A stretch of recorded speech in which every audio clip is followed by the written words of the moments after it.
Newsline.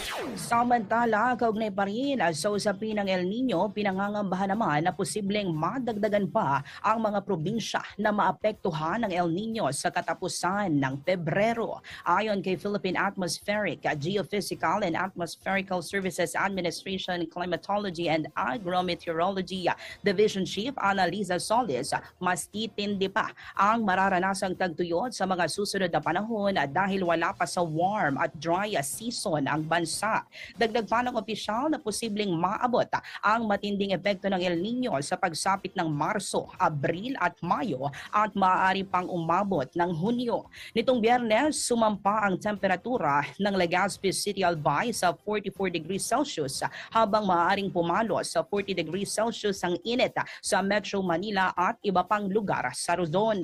Habang pinababantayan ni Pangulong Ferdinand Bongbong Marcos Jr. ang matinding epekto ng paglala ng El Nino sa bansa. Ayon kay Task Force El Nino Spokesperson Assistant Secretary Joey Villarama, pinatututukan ng punong ehekutibo ang supply ng pagkain at tubig, kuryente, gayon din ang presyo ng pagkain at sektor ng kalusugan. Binigyan pa ni Villarama na wala pang naitatala ang Department of Health na kahit anong sakit na may kinalaman sa napipintong kakulangan ng supply ng tubig dahil sa El Nino.